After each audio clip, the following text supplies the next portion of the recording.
Donc c'est vrai qu'il y a des boucs et des brebis dans la bergerie.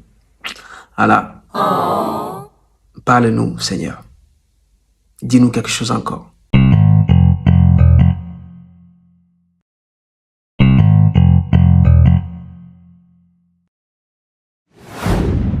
Gloire à Dieu. Je vous salue dans le beau et précieux nom, le nom le plus puissant, Jésus-Christ de Nazareth.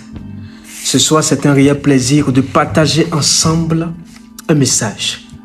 Je veux te poser la question, est-ce que tu peux supporter la coupe et obéir à sa volonté, respecter sa volonté? La coupe. Il est écrit dans Matthieu chapitre 26, verset 39. Puis ayant fait quelques pas en avant, il se jeta sur sa face et pria ainsi. Mon Père, s'il est possible que cette coupe s'éloigne de moi, toutefois, non pas ce que je veux, mais ce que tu veux. La coupe amère que Dieu te présente, que la vision de Dieu t'accorde. Est-ce que tu peux supporter cette coupe? Cette coupe remplie de sacrifices, payer un prix, supporter jusqu'à la fin. Vous savez, quand vous prenez un bois, dans le temps, vous prenez le bois pour faire la coupe, il faut tailler. Il faut creuser à l'intérieur pour faire de la profondeur, pour mettre de l'eau, comme c'est un verre. Ce petit bois, taillé par les artisans, devient un verre, une coupe. Et Dieu te demande, est-ce que tu veux qu'on taille la vision qu'il te donne? Est-ce que tu peux supporter ce qu'on mettra à l'intérieur de cette coupe? Est-ce que tu peux te laisser briser jusqu'à ce que ça devienne un verre à supporter? Tu me poseras la question, pourquoi tu veux parler de la coupe, de la volonté de Dieu? Il y a des gens qui cherchent la place et il y a Dieu qui programme la position de certaines personnes. Il y a des gens qui cherchent la place et Dieu même accorde la position à certaines personnes. Je veux lire la parole de Dieu. Il est écrit dans Matthieu chapitre 25, verset 31 à 40. Matthieu chapitre 25, verset 31 à 40. Lorsque le Fils de l'homme viendra dans sa gloire avec tous les anges, il s'assiera sur le trône de sa gloire. Toutes les nations seront assemblées devant lui. Il séparera les uns d'avec les autres, comme le berger sépare les brebis d'avec les boucs. Et il mettra les brebis à sa droite et les boucs à sa gauche. Gloire à Dieu. Les brebis à sa droite et les boucs à sa gauche. Il ne s'agit pas d'une position physique ni virtuelle, mais il s'agit d'une position spirituelle. La droite ici définit le côté où Dieu a placé Jésus. Jésus est assis à la droite du Père. Ça, c'est la position. Maintenant, les brebis auront une position spirituelle après le tri. Dieu séparera les boucs et les brebis. Les brebis, ce sont ceux qui écoutent la voix de Dieu, ceux qui entendent l'Esprit leur révéler les secrets de Dieu et qui obéissent à cette voix. Les brebis m'attendent, ils écoutent ma voix et ils obéissent. Dans cette obéissance, ils ont une position spirituelle. Ils ne cherchent pas de place. Les boucs, plutôt, cherchent la place parce qu'ils sont perdus. Les boucs représentent les perdus, ceux qui désobéissent, ceux qui renient le Christ, ceux qui abandonnent la voix de Dieu. Et même le berger physique, c'est-à-dire un homme qui est berger, qui a ses brebis et ses boucs, il n'aime pas mélanger les brebis avec les boucs, parce que les boucs font du dégât dans la bergerie. Ils ne respectent pas les principes, les ordonnances, les instructions, les règles de la bergerie. Donc le berger est obligé de séparer les boucs avec les brebis. C'est ainsi aussi en Christ. Dieu ne veut pas que certaines personnes sur la terre, des humains qu'il a créés à son image, elles n'obéissent pas à sa voix, ni à l'évangile qui a été écrit, poussé par l'Esprit. Il veut simplement l'obéissance de ses créatures. Et les boucs sont des gens du désordre, des incrédules. Ils amènent l'abomination. Ils sont légers spirituellement. Ils aiment le péché. Ils aiment traîner avec des péchés. Les boucs, quand vous voyez même l'aspect du bouc, le comportement du groupe, il va vouloir aller avec toutes les brebis femelles. Il va vouloir coucher avec toutes les brebis femelles. L'impudicité. Donc les boucs aiment l'impudicité, l'immoralité sexuelle. Les boucs aiment le mensonge, la tromperie. Ils sont surnois. Ils sont malins et rusés. Ils aiment l'idolâtrie. Ça, c'est les boucs. Ils aiment le mélange. Ils aiment falsifier la parole de Dieu pour s'infiltrer dans la bergerie. Et Dieu va les séparer. J'ai même noté que les boucs cherchent la place, mais les brebis ont leur position. Vous savez, quand vous cherchez la place et qu'on vous accorde cette place, on peut vous remplacer. On peut vous licencier. Mais quand vous attendez la position de Christ et qu'il vous l'accorde, on appelle ça la position. La droite ici, c'est une position spirituelle que Dieu nous prépare. Et en plus, c'est la maison de Dieu, la maison céleste que Dieu est en train de préparer pour tous ceux qui vont persévérer jusqu'à la fin. Les bons et fidèles serviteurs et servants de Dieu. Une position leur sont réservées dans les lieux célestes. Donc, ils demandent d'être des véritables adorateurs et adoratrices en Christ. Car la vie chrétienne demande la vie en esprit et en vérité. Pas de mélange. Et il va séparer les boucs. Ceux qui vont rejeter l'évangile de Christ crucifié, mort, ressuscité et qui revient juger le monde. Ceux qui vont mourir sans Jésus-Christ, ça c'est les boucs. Ceux qui seront religieux et ne vont pas respecter la parole de Dieu écrite pour garantir notre salut. Les boucs. Les boucs cherchent la visibilité. Ils aiment les titres, les éloges, des compliments, le culte de la personnalité. Alors que les brebis cherchent quoi? À écouter la voix de leur Père, le bon berger, à obéir. Et ils aiment porter la coupe. Se charger de leur croix. Les brebis aiment rester dans la bergerie, c'est-à-dire dans la présence de Dieu, dans l'assemblée des frères et des sœurs, là où on se réunit pour partager l'évangile, la parole de Dieu, le message de Christ, là où on fait la communion fraternelle, là où on prie pour les uns et les autres. Les brebis aiment rester dans la bergerie. Même s'il arrivait qu'une brebis s'égare, on dit de laisser ceux qui sont dans l'assemblée, dans la bergerie, d'aller le ramener. C'est pourquoi toi qui m'écoutes ce soir, et tu es une brebis égarée, nous viendrons te chercher par ce message. Nous prions pour toi, que Dieu te ramène dans la maison de ton Père pour retrouver le cœur du Père, vivre cette adoration en esprit et en vérité. Si la situation que tu traverses veut t'égarer, s'il te plaît, toi qui écoutes ce message, reviens dans la maison, dans la bergerie. Et les brebis aiment rester au pied du maître pour apprendre, pour être enseigné et devenir mature et sage. Les brebis. Donc, nous sommes dans un monde où les gens cherchent la place auprès de Dieu, en Christ, dans la maison de Dieu même. Ils cherchent la place. Bien aimé, Dieu n'a pas envoyé son fils Jésus pour prendre la place. Il a envoyé Jésus pour sauver. Quand nous rentrons dans une assemblée, notre première intention, c'est de sauver des âmes et faire des disciples, les aider à grandir spirituellement et que eux aussi continuent par faire d'autres disciples pour la gloire de Dieu. Pas pour l'église, pour la gloire de Dieu. Et l'église est là pour enseigner, instruire, orienter spirituellement par des prophéties, des messages clairs, limpides et vrais. Limpides et vrais. Pour ne pas tomber dans de grosses erreurs. C'est ça au fait. Et il y a 2 disciples qui cherchaient la place auprès de Jésus étant sur terre. Jésus n'est même pas encore parti. Eux se présentent pour avoir une place. Je lis la parole de Dieu, Marc chapitre 10, verset 35 à 40.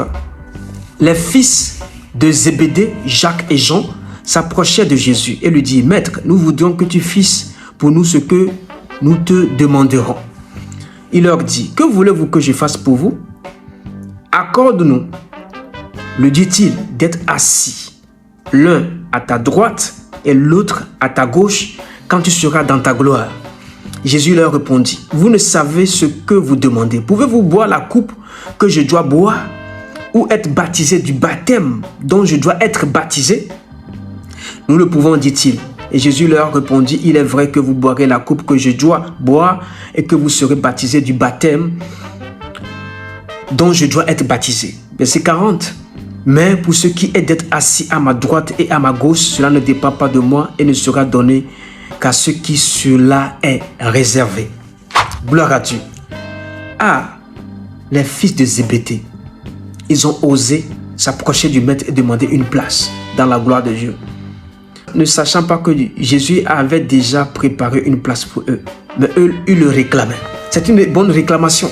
C'est juste que Jésus ne voulait pas une place pour des disciples. Il voulait une position pour des disciples. Eux, ils réclamaient une place. Mais Dieu voulait positionner dans la gloire.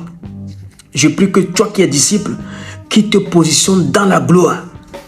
Parce que la place peut être occupée par une autre personne. On peut te virer, on peut te licencier, on peut te chasser même et prendre ta place. Ne cherche pas une place, cherche la position dans la gloire de Dieu.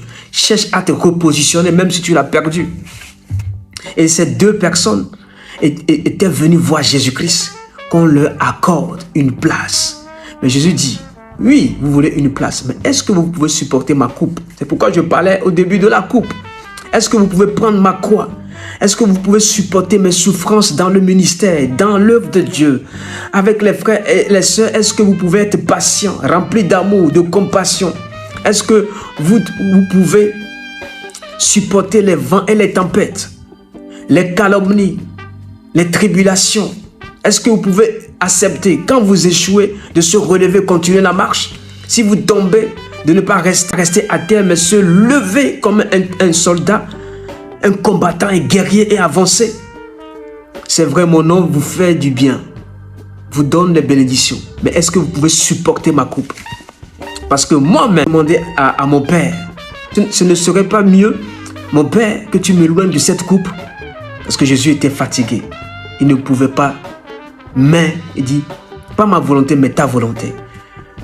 Est-ce que tu peux accepter, faire la volonté de Dieu quand on te présente toutes les richesses de la terre, de tomber dans l'occultisme, de tomber dans l'argent facile, de tomber dans la proposition des femmes, de tomber dans l'arnaque, dans l'escroquerie? Est-ce que tu vas dire oui à ces propositions ou non à ces propositions, à ces opportunités? Que ton oui soit oui et que ton non soit non. Donc Jésus avait des principes qu'il respectait. La coupe à supporter et faire la volonté du Père. Un disciple doit faire toujours la volonté de son Père, de son Maître, de son bon berger. Jésus avait cette qualité. Je prie que tu reçoives cette qualité d'obéissance et de respecter la volonté du Père. Donc, eux, ils voulaient forcer la main de Jésus. Ils voulaient être violents pour s'emparer de la place. Non, on est violent pour s'emparer de la position que Dieu nous réserve. C'est vrai, c'est les violents qui s'en emparent du royaume des cieux. Mais on ne force pas. On est violent spirituellement. On ne demande pas la place, on demande la position dans la gloire. Je prie que tu demandes la position dans la gloire et que Dieu te repositionne comme il faut, pas comme toi tu veux et tu le souhaites. Et ces deux-là, il y avait d'autres disciples qui étaient à côté, mais eux, ils ont su, ils voulaient convaincre Jésus-Christ à leur accorder une place. On ne convainc pas Jésus. Jésus connaît nos cœurs, notre vie que nous menons. Il sait où nous placer, où nous laisser. Mais celui qui sera à droite et celui qui sera à gauche ne dépend pas de lui. Ça dépend du Père. Mais quand Jésus même doit arriver, ça dépend du Père. Nous allons le lire dans la parole de Dieu. C'est là, vous voyez, la suprématie, la grandeur, la puissance de Dieu par rapport à son Fils. Malgré que le Père, le Fils et le Saint-Esprit sont un, mais pour ce qui est du leur, quand il va revenir pour juger le monde, comme le disent le Coran, Issa va revenir pour juger le monde. Et tous le savent, tous les religieux le savent. Je vous le lis dans la parole de Dieu. Matthieu chapitre 24, le verset 36 à 37. Pour ce qui est du jour et de l'heure, personne ne le sait. Ni les anges des cieux, ni le Fils, mais le Père seul. Ce qui arriva du temps de Noé arrivera de même à l'avènement du Fils de l'homme. Amen. Jésus revient bientôt.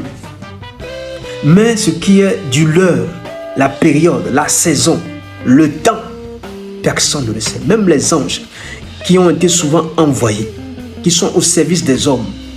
Même à l'arrivée de Jésus-Christ, les anges sont descendus annoncer à Marie que tu vas enfanter un fils. Les anges ont travaillé dans l'Ancien Testament pour apporter le message du Père. Ils ont été envoyés. Ils continuent pas à travailler jusqu'à aujourd'hui. Ils sont à notre service.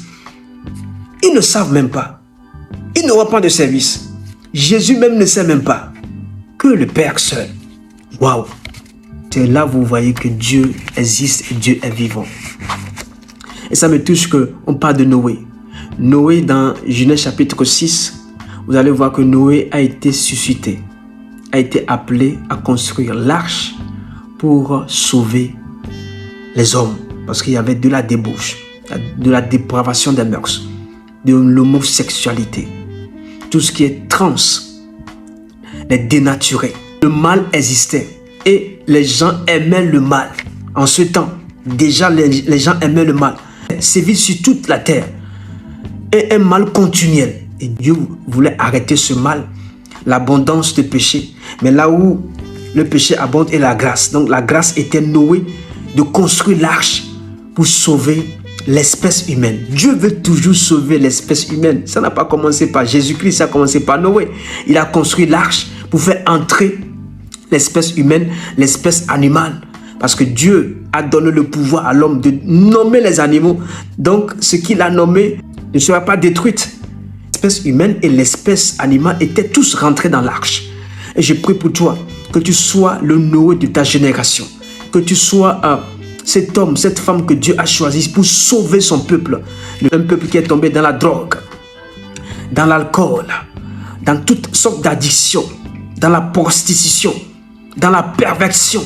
Le peuple qui renie Dieu, qui chasse Dieu dans la société, dans les villes, dans les régions, dans les nations. On dit, va vers ces peuples. Allez faire de toutes les nations mes disciples en les baptisant au nom du Père, du Fils et du Saint-Esprit. Il dit, va les récupérer. Ils sont incrédules, prêche-leur Jésus-Christ. Prêche-leur que je suis le chemin, la vérité et la vie. Je reviens bientôt pour juger mon église, l'ecclésia, l'épouse de Christ. Il dit, prépare le temps à venir. Prépare une génération qui vont prêcher l'évangile avec feu flamme, qui seront amoureux de Dieu, qui seront assoiffés et affamés de la parole, qui vont recevoir plein de visions pour aller conquérir le monde, les perdus, les dénaturés. Au nom de Jésus, je prie que tu sois cet homme qui m'écoute, cette femme, ce jeune homme qui sera choisi pour des nations. Et Noé avait fait ce travail. Et on dit, dans ce temps, les gens vont se marier, ils seront dans les fêtes, et ils seront en train de faire des lives, des directs, ils auront des projets pour construire une maison, d'acheter des grandes voitures, faire des voyages. Mais le Fils de l'homme va apparaître et surprendre tout le monde. Si tu es préparé, tu partiras avec lui. Je prie pour que ton cœur soit préparé. Je prie que tu préserves ton âme pour ne pas rater l'enlèvement. L'enlèvement aura bien lieu. Il y a beaucoup de prophéties qui l'attestent aujourd'hui. Nous sommes dans les derniers temps, mais on ne connaît ni l'heure. Jésus va arriver. Ah, moi, j'attends ce jour. Je vais partir avec lui, bien aimé. Je vais partir tout sauf ça. Je peux rater des choses de la vie. Je peux échouer dans un domaine. Je peux perdre des relations, mais pas Jésus. Pas l'enlèvement. Je prie que tu ne rates pas l'enlèvement dans le nom de Jésus-Christ. Donc, je t'invite à ne pas être un bouc, mais à être une brebis. que le Père désire, que le Père veut dans son royaume. La question que je te pose encore, veux-tu continuer toujours dans ce péché? Baigner dans ces iniquités, ces transgressions, toujours en train de se repentir chaque 2 semaines, chaque 3 mois, que ta repentance soit vraie et soit sérieuse et sincère. Bien-aimé, je ne viens pas te juger ni te condamner, mais je veux t'encourager, te fortifier à rester dans les voies droites du Seigneur, à aimer Dieu de tout ton cœur, de toute ton âme, de toute ta pensée, même de tout ton temps. Si tu pouvais savoir combien Dieu t'aime, tu es sa fille, tu es son fils, tu es son enfant. Il est un père, il est un bon berger. Ne sois pas un bouc, mais une brebis qui aura sa position. Et quand tu sens que tu refroidis dans le spirituel, appelle au secours. Demande à Dieu de te venir en aide. Tu n'as pas le droit de rater le ciel. Je ne veux pas que tu rates le ciel. Si je viens te parler, moi-même je fais des efforts. Je ne lutte pas, mais je fais des efforts pour obéir à Dieu. Ce n'est pas facile. Et ça ne sera jamais facile parce que l'ennemi de notre âme, le diable, il combat pour que lui te récupère. Mais tu ne seras pas récupéré par le monde des ténèbres. Seul Jésus sauve et lui seul peut te sauver. Si tu écoutes cette parole, j'aimerais que tu déclares avec moi au nom de Jésus-Christ. Nous aimerions vous donner une occasion royale de recevoir Jésus-Christ dans votre vie. Voulez-vous bien prier avec moi? Dites, Seigneur Jésus, je me répands de mes péchés. Viens dans mon cœur. Je fais de toi mon Seigneur et mon Sauveur. Et merci mon Père pour le baptême du Saint-Esprit en moi. Au nom de Jésus. Par cette simple prière, nous croyons que le Saint-Esprit vous conduit sur le chemin de la nouvelle naissance.